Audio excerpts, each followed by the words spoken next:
로마서 5장 6절에서 11절까지입니다. 같이 읽어보겠습니다. 우리가 아직 연약할 때에 기약대로 그리스도께서 경건하지 않은 자를 위하여 죽으셨도다. 의인을 위하여 죽는 자가 쉽지 않고 선인을 위하여 용감히 죽는 자가 혹 있거니와 우리가 아직 죄인 되었을 때에 그리스도께서 우리를 위하여 죽으심으로 하나님께서 우리에게 대한 자기의 사랑을 확증하셨느니라. 그러면 이제 우리가 그의 피로 말미암아 의롭다 하심을 받았으니 더욱 그로 말미암아 진노하심에서 구원을 받을 것이니 곧 우리가 원수 되었을 때에 그의 아들의 죽으심으로 말미암아 하나님과 화목하게 되었은즉 화목하게 된 자로서는 더욱 그의 살아나심으로 말미암아 구원을 받을 것이니라.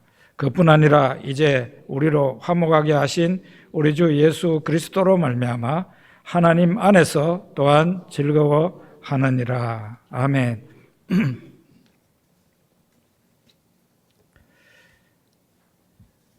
한 번은 EBS 방송을 보다가 서장훈 씨가 진행하는 서장훈의 이웃집 백만장자라는 프로를 보게 되었습니다. 거기에 오리고기 식당을 해가지고 어마어마한 천억을 벌었다고 하는 임순형 사장에 대한 이야기가 나왔습니다. 식당 면적이 약 5,000평에 해당이 되고 연못도 있고 대궐 같은 한옥이 있는데 심지어는 경복궁보다도 잘 지었다, 그런 별명이 날 정도로 대단한 식당이라고 합니다. 임순영 사장이 식당을 1990년 초에 개업을 했는데 당시에는 하도 손님이 없어가지고 하루 손님이 그저 한두 팀 정도, 오리 한두 마리 정도 하루에 나가는 그런 정도의 초라한 식당이었다고 합니다. 그런데 어느 날 이분의 친구가 한 노신사를 모시고 왔는데 그 노신사를 정성껏 잘 대접을 했다고 합니다. 노신사가 가면서 이런 말을 했다고 합니다. 음식 맛이 참 좋구나, 참 좋다. 장안에 소문을 내야 되겠다. 그런 얘기를 하고 갔답니다. 며칠 후에 정말로 대박이 났는데 동네 길이 마비가 될 정도로 사람들이 몰려오기 시작했다고 합니다. 그 노신사가 바로 영화 장군의 아들 작가인 홍성유 선생이었는데요. 이분이 그 당시에 주간조선에다가 별미기행이라는 그 기행문을 식당을 다니면서 식사평을 하는 그런 코너에다가 글을 쓰고 있었는데 거기에다가 글을 쓴 것입니다. 이 식당을 소개했다고 합니다. 그 후에 손님들이 너무 많이 와가지고 정말 구름대처럼 몰려와서 그 임 사장님의 안주인이 매일 돈을 세느라고 지문이 다 따라져서 없어졌다는 거예요. 실제 방송국 PD한테 지문 보십시오 하고 보여주는데 지문이 찍히질 않는데요. 그 정도로 돈을 많이 세웠다, 그런 얘기를 하더라고요. 임순영 사장이 한 노신사를 잘 대접해서 그야말로 대박이 난 것처럼 우리도 우리 인생에 하나님의 아들 예수님이 우리 인생에 찾아오셨습니다. 이 예수님을 우리가 어떻게 대접하느냐에 따라서 이 세상의 삶뿐만 아니라 우리의 영혼이 결정됩니다. 우리는 이 세상에 임순영 사장이 돈 세는데 돈이 너무 많아가지고 지문이 다 따라져서 없어졌다 했는데 그것은 아무것도 아닌 어마어마한 복이 우리들에게 오게 되죠. 6절 말씀에 보면, 오늘 5장 6절 말씀에 보면 우리가 아직 연약할 때에 기약대로 그리스도께서 경건하지 않은 자를 위하여 죽으셨도다 그랬습니다. 우리가 아직 연약할 때에, 이 말이 무슨 뜻인가요? 이 말은 우리 몸이 약했다는 뜻이 아닙니다. 우리가 하나님의 말씀이 좋은 것은 알지만 그 하나님의 말씀을 지킬 능력이 없었다는 거예요. 하나님의 율법을 지킬 능력이 없을 때에 그런 뜻을 가지고 있습니다. 말하자면 영적으로 죽어버려서 무능하고 도덕적으로도 무능했다는 그런 뜻입니다. 에베소 2장 1절에 말하고 있잖아요. 허물과 죄로 죽었던 너희를 살리셨도다. 우리가 이전에 허물과 죄로 다친 정도가 아니라 다 죽어가던 인간이 아니라 죽었었다고 말을 하고 있습니다. 그 말은 우리의 능력으로 동작할 수 없는 사람들이라는 거죠. 죽은 사람이 뭘 할 수 있겠어요? 우리가 아직 연약할 때라는 말은 바로 그런 뜻이에요. 우리가 우리 자신의 구원을 위해서 아무런 일도 할 수 없을 때, 전적인 무능 상태에 빠져 있을 때에 기약대로는 약속대로, 우리 하나님이 약속하신 대로 그리스도께서 경건하지 않은 자 우리를 위하여 죽으셨다 그랬습니다. 미국의 필라델피아에 가면은 제10장로교회라고 있습니다. 그 제10장로교회를 오랫동안 담임했던 제임스 보이스라는 유명한 목사님, 설교자가 있습니다. 그 제임스 보이스는 워낙 이름이 많이 알려진 분이기 때문에 저한테도 그분의 로마서 강해가 이만큼 되는 로마서 강해가 저한테 있습니다. 근데 이 제임스 보이스 앞에 목회하셨던 분도 제임스 보이스 못지않은 설교자였습니다. 도널드 바나우스라는 그런 목사님이셨는데, 이 바나우스 목사님이 인간의 불가능에 대해서 얘기를 했는데, 인간의 불가능은 두 가지가 있다. 첫째로는 조건적 불가능이 있다는 거죠. 그리고 두 번째는 무조건적인 불가능이 있는데, 조건적인 불가능이라는 게 뭔가, 어떤 조건이 일어나지 않으면은 어떤 일을 할 수 없는 것이다 그랬어요. 예를 들면은 제가 말이에요. 제가 엄청난 빚을 졌다고 생각을 해봅시다. 제가 엄청난 빚을 졌는데 이 엄청난 빚을 갚으려면은 저한테 엄청난 돈이 생겨야 되는 거예요. 제가 엄청난 돈을 벌어야 되는 거예요. 그러지 않으면은 빚을 갚을 수 없는 거죠. 이게 바로 조건적 불가능입니다.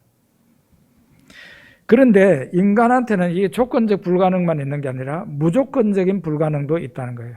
그거는 뭔가 하면은 우리 인간에게 어떤 조건이 주어진다 할지라도 불가능한 상태다.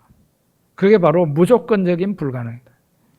우리가 아직 연약할 때라는 말은 바로 이런 인간의 무조건적인 불가능을 의미합니다. 허물과 죄로 말미암아 죽은 존재가 뭘 할 수 있겠어요? 하나님의 생명에서 분리되어진 죽어버린 인간이 뭘 할 수 있겠어요? 자기가 자기 자신의 구원을 위해서 뭘 할 수 있겠어요? 의로워지기 위해서 뭘 할 수 있겠어요? 전적인 불가능입니다. 무조건적인 불가능. 그런데 이런 무조건적인 불가능 상태에 빠져있던 우리들을 위해서 예수님이 십자가에서 죽으셨다는 겁니다. 같은 5장 6절에 우리가 아직 연약할 때에 기약대로 그리스도께서 경건하지 않은 자를 위하여 죽으셨도다 그랬습니다. 그리스도께서 경건하지 않은 자를 위하여 죽으셨다 그랬습니다. 어떤 광산에 저 깊숙한 곳에 지하갱도가 무너져서 두 사람이 그 지하갱도 안에 갇히게 되었다고 합니다. 한 남자는 아내가 있고 세 자녀가 있는 남자였고 한 사람은 총각이었다고 합니다. 그런데 그 아내가 있고 세 자녀가 있는 그 사람이 쓰고 있던 그 가스 마스크, 방독면 같은 거죠. 그걸 쓰고 있었는데 이게 파괴가 돼가지고 이제 기능을 발휘하지 못하는 거죠. 그래서 곧 죽을 상황에 처했다는 겁니다. 그때 그 옆에 있던 총각이 이렇게 말했대요. 당신한테는 사랑하는 아내가 있고 세 자녀가 있습니다. 그들은 당신이 필요합니다. 그런데 나는 혼자라 부담이 없이 홀을 떠날 수 있습니다. 하면서 강권해서 자기의 마스크를, 자기의 그 방독면을 벗어서 그 사람을 씌워줬다고 합니다. 그러고는 자기는 죽어갔다고 하는데요. 이렇게 종종 자기를 희생하고 타인을 구원하는 의인들이 들어 나타납니다. 그런데 그리스도께서는 경건하지 않은 자를 위해서 죽으셨다. 경건하지 않은 자라는 것은 무슨 의미입니까? 우리가 경건이라는 말을 사용할 때는 참 신앙이 아주 고상한 단계에 도달한 사람, 신앙인들이 많이 있지만은 그 사람들보다는 완전히 탁월한 그 사람들이 도저히 따라갈 수 없을 정도의 위치에서 하나님을 바라보고 살아가는 신앙인, 그런 사람을 갖다가 우리가 경건한 사람이라고 들어 말을 하잖아요. 근데 오늘 여기에 로마서 5장 6절에 있는 그리스도께서 경건하지 않은 자를 위하여 죽으셨다 했을 때 이 경건하지 않은 자는 그런 뜻이 아닙니다.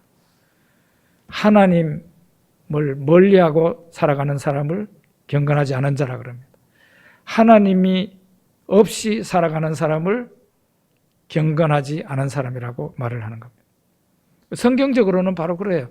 하나님 없이 사는 사람이 경건하지 않은 사람이에요. 경건치 못한 자예요. 우리도 과거에 그렇게 살았던 사람들입니다. 우리가 차고 있는 손목시계 하나도 만든 사람이 있습니다. 우리가 들고 있는 휴대폰 하나도 만든 사람이 있고 만든 회사가 있습니다. 그런데 저 천체를 바라보면은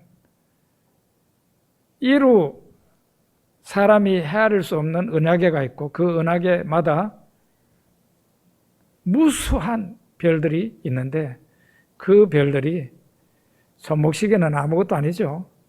어마어마하게 복잡한 그런 세계가 바로 우주인데 그 우주에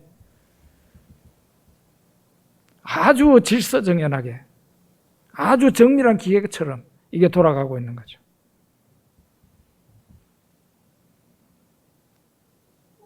사람의 머리는 어떻습니까? 사람들이 달에다가 로켓들을 쏴 올리고 화성까지 보내기도 하고 요즘 보이저 탐사선은 지금 태양계 밖을 벗어났다고 그러지 않습니까?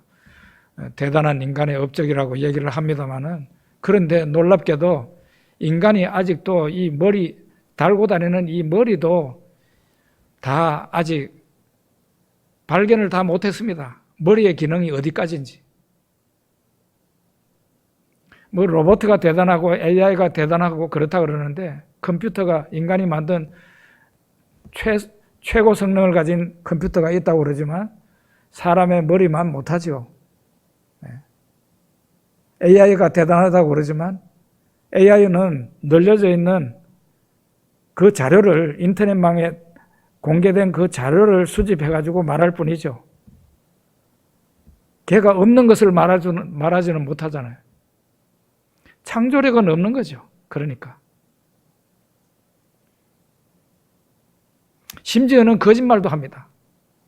인터넷상에는 거짓말도 많고 가짜뉴스도 많기 때문에 얘가 가짜와 진짜를 구별할 능력이 없어서 가짜를 떡 들이대면서 이겁니다 주인님 하고 하는데 그걸 꼴딱 믿으면 안 되겠죠. 이렇게 정밀한 게 인간의 뇌예요. 그런데 이 인간의 뇌에 대해서도 다 과학자들이 다 해독하지 못했어요. 뭡니까? 그냥 저절로 생겼어요? 그냥 저절로 생겼습니까? 좀 한참 됐는데 창조과학자 한 분이 그런 말을 했어요. 옛날에는 인쇄소에 들어가면은 활자가 기역, 미연, 가나다라 이런 활자가 벽면에 쫙 이렇게 붙어 있었죠. 그걸 다 뽑아가지고 판을 만들어서 옛날에 주보도 찍어내고 이렇게 했지 않습니까? 그 과학자가 그런 얘기를 했어요. 수많은 활자를 그냥 확 이렇게 뿌렸다는 거죠. 질서정연하게 있는 그 활자를 뽑아가지고 확 뿌려놓고 그냥 영원토록 기다리면 그게 나중에 한 권의 책이 되어서 나옵니까? 택도 없는 얘기죠. 그럴 수 있다고 생각하는 사람이 불경건한 사람, 경건치 않은 사람이에요. 하나님이 계시는 증거가 명백한데도 하나님이 안 계신다고 하는 사람이 불경건한 사람이고, 하나님이 계시는데도 하나님과 거리를 띄우고 살아가는 사람, 불경건한 사람입니다. 우리가 과거에 바로 그런 사람이었다는 거예요. 하나님이 있기는 뭐가 있어? 제가 고등학교 때까지는 그랬어요. 하나님을 믿을 바에는 내 주먹을 믿어라. 우리 외갓집에 가가지고, 외갓집 식구들이 교회 다니는데, 그 후에 제가 교회 다니고 난 뒤에 저한테 놀리더라고요. 네가 예전에 와가지고 주먹을 내밀면서 하나님을 믿지 말고 내 주먹을 믿으라고 했다고. 이렇게 불경건한 자를 위해서, 하나님이 있기는 뭐가 있어 하는 사람을 위해서 예수님이 십자가에서 죽으신 겁니다. 이게 바로 하나님의 놀라운 사랑이에요. 사랑을 받을 자격도 없고 사랑을 받을 준비도 되어 있지 않은 사람에게 예수 그리스도를 하나님이 보내셔서 그가 십자가에서 그 불경건한 자를 위해서 죽게 하셨다는 겁니다.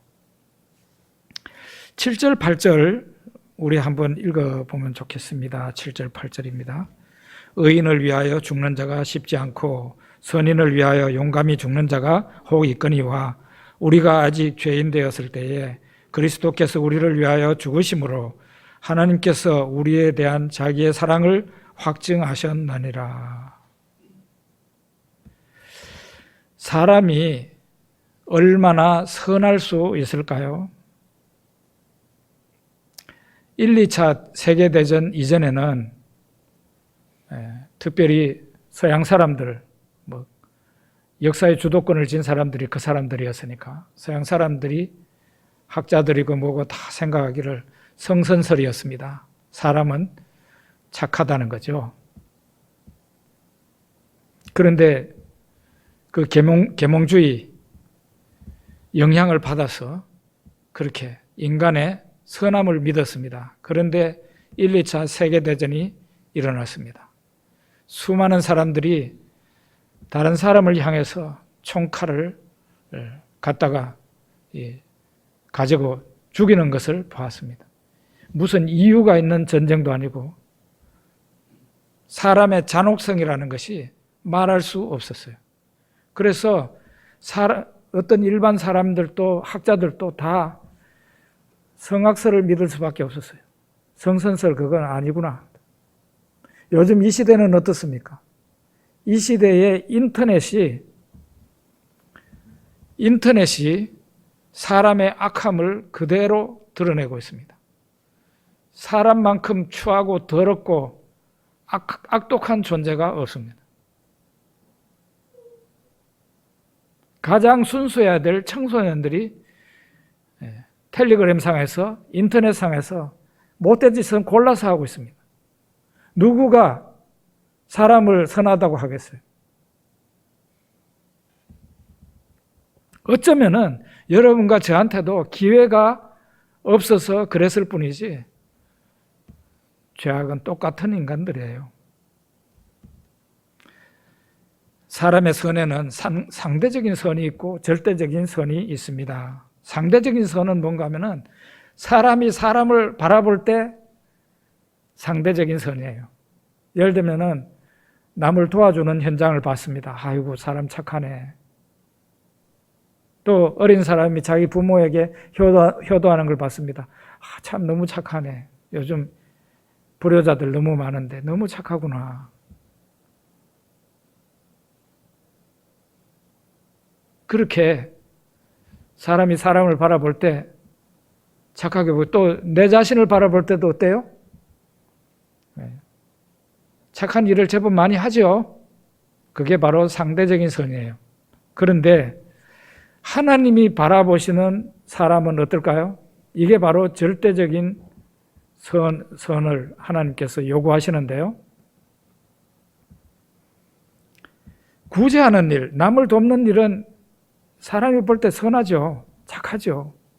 그런데 마태복음 6장에 예수님이 구제하는 현장을 보게 됐습니다. 유대인들이 나팔을 불면서 구제를 하고 있었습니다. 어려운 사람 도와주고 있었어요. 나팔을 분다는 것은 어떤 뜻입니까? 내 지금 남 도와주고 있어요. 오십시오.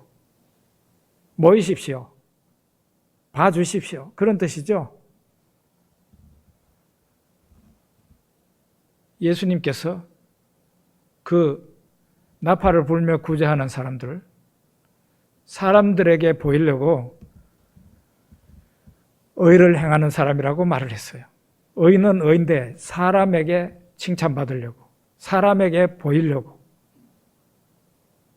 그게 악인 거예요. 선으로 포장된 악이다, 죄다, 그렇게 말할 수 있습니다. 기도도 심지어 그럴 수 있다는 거죠. 금식 기도도. 금식 기도 좋은 거지. 우리는 그렇게만 생각을 합니다. 그런데 예수님이 바라보시는 금식 기도는 다릅니다. 사람에게 보이려고 얼굴 찡그리고 내 금식하는 표시를 내지 말라는 겁니다. 표시 내는 순간에 너는 죄 짓고 있는 거다. 그렇게 말하는 거예요.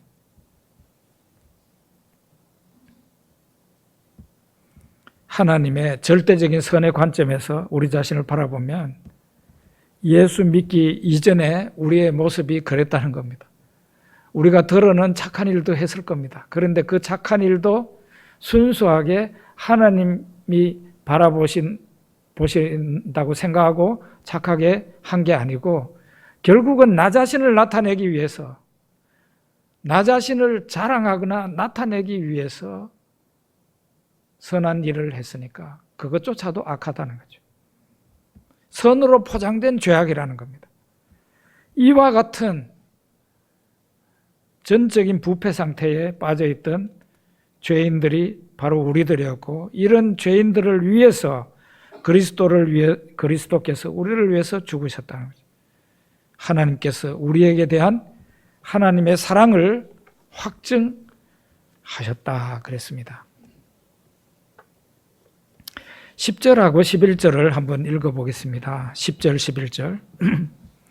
곧 우리가 원수되었을 때에 그의 아들의 죽으심으로 말미암아 하나님과 화목하게 되었은즉 화목하게 된 자로서는 더욱 그의 살아나심으로 말미암아 구원을 받을 것이니라. 그뿐 아니라 이제 우리로 화목하게 하신 우리 주 예수 그리스도로 말미암아 하나님 안에서 또한 즐거워하느니라.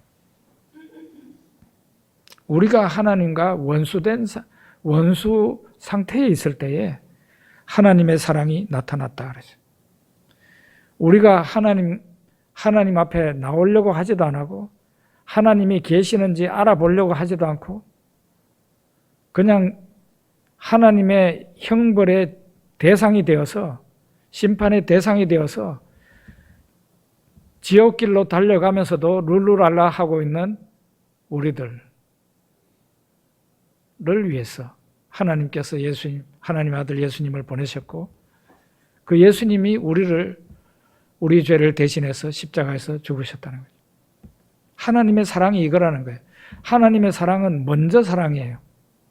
우리가 하나님 앞에 손을 내민 게 아니라 하나님이 우리에게 손을 먼저 내밀었어요. 우리가 하나님 앞에 하나님 저 죄인입니다 말하기 전에 하나님이 먼저 우리들에게 죄 용서 받는 모든 방법과 장치를 다 마련하셨어요. 예수님이 십자가에서 죽으심으로.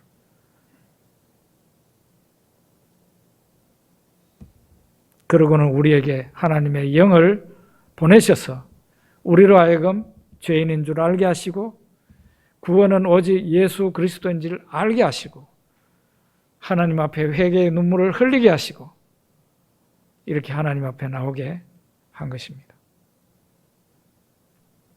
이렇게 예수님이 피 흘려 죽으심으로 말미암아 우리가 구원을 받았고 하나님과 우리 사이에 평화가 이루어졌습니다. 여기에서는 화목이라는 말을 썼습니다. 평화라는 말입니다. 똑같은 말입니다.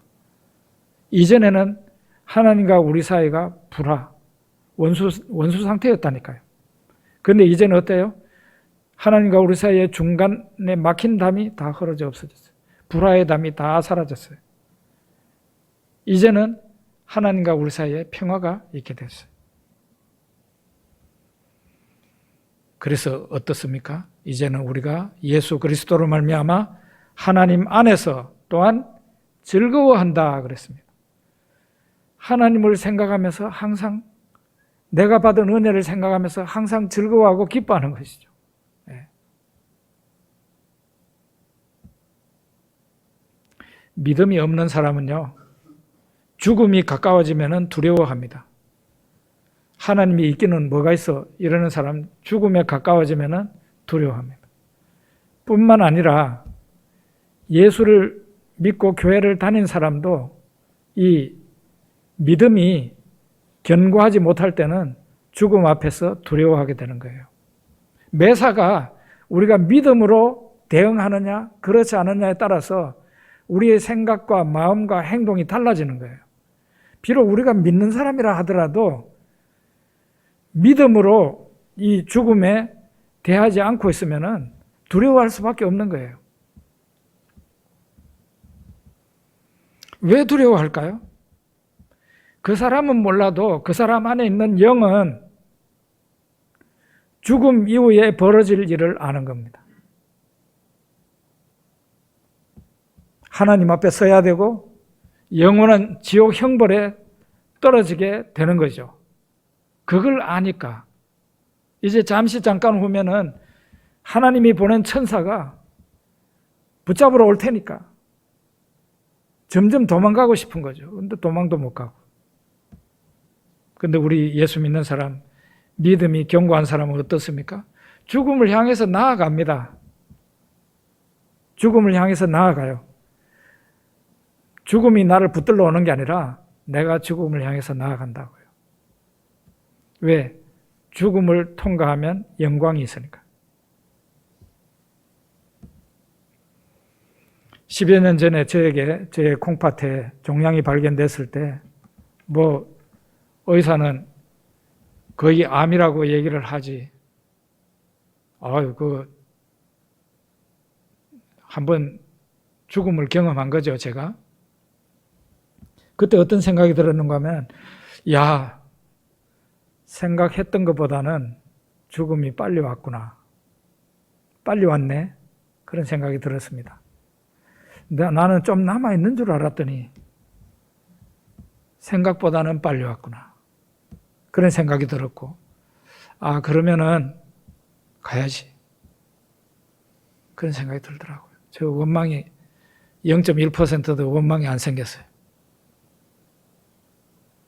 그리고 살려주십시오 하나님, 그런 기도도 안 나왔어요. 왜냐하면은 제가 20살에 암이 걸려서 거의 50년 가까이를 하나님 은혜로 잘 살아왔는데, 그 암 고침 받고 잘 살아왔는데, 또 그 자체가 보너스 인생인데 보너스를 또 달라고 하는 것은 너무 그런 것 같아서, 이미 하나님의 사랑이, 은혜가 나에게 차고 넘쳤는데 또 달라고 하는 게 그렇잖아요.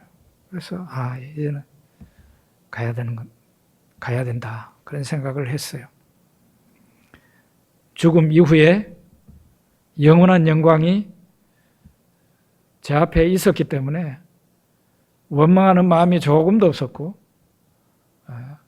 이제 하나님 앞에 가려고 보따리를 싸고 있었는데 하나님께서 보따리를 풀어라 해가지고 지금 10년 이상 건강하게 지금 잘 살고 이렇게 목회도 하고 그러고 있는 겁니다.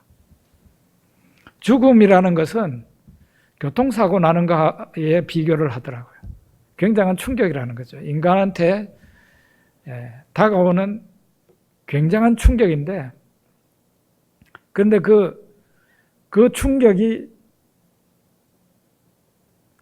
예수 그리스도를 믿는 사람도 그 충격을 통과해야 되는 거죠. 통과하고 나면 곧바로 내가 천국 영광의 한복판에 서 있는 것을 알게 된다는 거예요. 그래서 우리는 죽음이 전혀 두렵지 않은 겁니다. 우리가 아직 죄인 되었을 때에 그리스도께서 우리를 위하여 죽으심으로 하나님께서 우리에게 대한 자기의 사랑을 확증하셨느니라 그랬습니다. 다시 그 도널드 바나우스 목사님 얘기를 하자면요, 오늘날 세계교회가 듣고 배우고 제자훈련하고 말씀 공부하는 것은 잘하고 있지만 도무지 밖에 나가서 사람들에게 복음을 말하지 않는 자폐증 신자들로 교회에 가득 차 있다. 그런 말을 했습니다. 도널드 바나우스 목사님이 목회하셨던 필라델피아 제10장로교회도 이런 교인들이 많았는가 봅니다. 제자훈련도 잘하고 성경 공부도 잘하고 배우는 거는 잘하는데, 교회 안에서 배우는 건 잘하는데 나가서 전도를 안 한다는 거죠.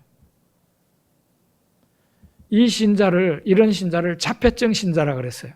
이야, 정말 무시무시한 말을 했습니다. 자폐증 신자라고. 진리에 대해서 공부는 해. 진리를 알아. 그런데 나가서 이 진리를 말하지 않아요. 자폐증 신자라는 거죠. 오늘날 우리 한국 교회 안에 자폐증 신자가 가득하지 않습니까? 우리 교회는 어떻습니까? 우리 교회도 똑같지요, 우리가 예수 그리스도 안에서 하나님과 더불어 평화를 얻었다면, 말하자면 우리가 구원받아서 하나님의 자녀의 영광의 반열에 들어가게 되었다면 이제 우리가 뭘 해야 되겠습니까? 나가서 우리를 구원한 이 복음, 누군가는 부끄러움을 개의치 않고 거절당하는 것을 개의치 않고 우리에게 전도를 해주었기 때문에 우리가 예수를 믿었을 거 아니에요. 우리도 전도를 두려워하지 말고 거절당하는 것을 두려워하지 말고 사람들에게 나가가지고 예수 그리스도를 말해야 된다는 거예요. 뻘쭘하게 사형리를 들고 나가서 사형리에 대해서 들어보셨습니까? 하는 것도 참 많이 어렵습니다. 그렇게 할 수 있기를 바라지만은 이제 마침 우리 교회에 전도용 건빵이 많이 왔으니까 건빵하고 바로 건빵 옆에 놓여진 명함용 전도용 명함 카드 그걸 들고 나가서 꼭 몇 사람한테는 나눠주십시오. 그 대신에 저거를 그냥 한두 봉지 먹고 싶어서 먹는 것은 가능하지만 계속 그런 식으로 먹기 위해서 가져가지 마십시오. 전도하기 위해서 가져가십시오. 여러분이나 저나 하나님과 원수된 상태에서 불쌍한 존재들이었습니다. 우리의 미래가 멸망이었습니다.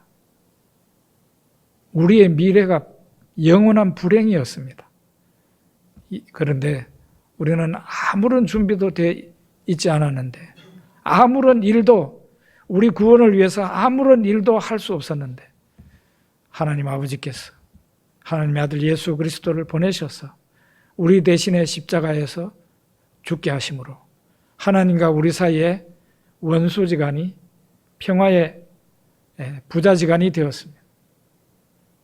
이제는 하나님을 향해서 즐거워하고 기뻐하고 아버지라고 부를 수 있는 사람들이 되었습니다. 기도하겠습니다.